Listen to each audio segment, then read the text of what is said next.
nolosha aynu joogno bini aadamku waqti isku mid u haystaa waqti isku mid ah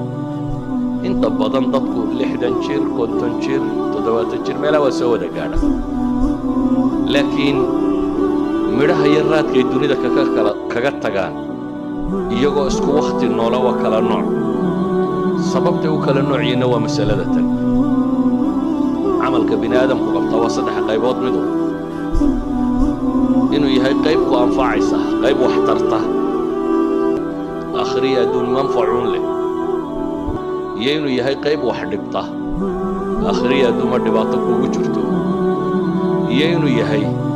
qayb aan manfac iyo madarro toona lahayn laba inaad ka tagtaa markaa la rabaa midna qaadati wuxuu nabigu leeyahay ixras calaa maa yanfacu waxaad ku dadaashaa waxa ku anfacaya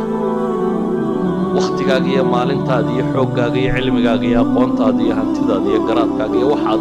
awood leedahay oo dhan waxaad ku isticmaashaa waxa ku anfaca taa macnaheedu waxa weeyaan waxaad ka tagtaa wixii ku dhibaya ka tag waxaad kaloo ka tagtaa waxaan macnaha samaynaynin dadka in badanoo ka midi waxaabay dhib ku ah waqtigoodaba marka waxay raadinayaan waxay ku dilaan waxay ku madadaashaan madadaaladu waa wuxuu rabo qofku inuu waqtigiisa ku baabi'iyo xooggiisa iyo xoolihiisa iyo caqligiisa ku baabi'iyo aan adduunkana manfac ku lahayn aakhirana manfac ku lahayn adduunna wax kama tarayso waxaan u wadaa aakhirana wax kama tarayso qofna isagu wixii dhibayey baabuu waqtigiisii ku bixiyey wax xaaraan aan diin ahaan ku bannaanayn caqiida ahaan bannaanayn ayuu ku bixiyey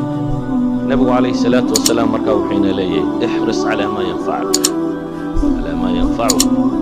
ku dadaal waxa ku anfacaya bitacbiiri ahli alcasri oo waxay yidhahdaan kun muntijan oo kun iijaabiyan qof wax soo saar le ahaw qof wax tara ahaw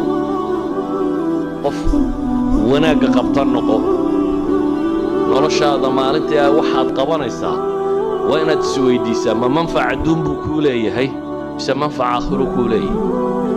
haddaad waxa labadaa ka dhex arki weydo waa wixii lagu yidhi ka tag haddaad manfac adduun ka weydo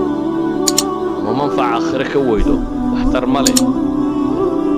sheekada ugu badan ee soomaalidu ka sheekaysaa waxtar ma leh siyaasadda iyo qabiilka iyo reeraha iyo waxa laga sheekeeyo oo dhan waxtar ma leh badaa iyo cayaaraha iyo wax la daawado oo dhan waxtar ma leh wararkan habeen iyo maalinba la dhegaysanaya la wado intooda badan waxtar ma leh wax badan aan waxtar lahayn baa dadku waqtigiisa ku qaado nabiguna wuxuu tilmaamayaa min xusni islaami almar'i tarkuhu maa laa yacnii qofka muslimkaa islaamnimadiisa wanaaggeeda waxaa ka mid ah isagoo ka taga waxaan macno u samaynayn tarkuhu maa laa yacnii waxaan isaga khusaynin waxaan ku khusaynin waxna ku taraynin maanta dhaa dad ka warranto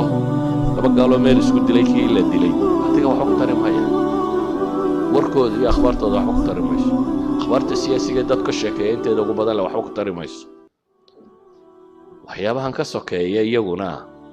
cayaarahan iyo madadaadadan iyo whatsappkan iyo snapchatkan iyo waxa la wadoo dhammi aktaruhum waxbaabay dhibaan aakhiriya adduunba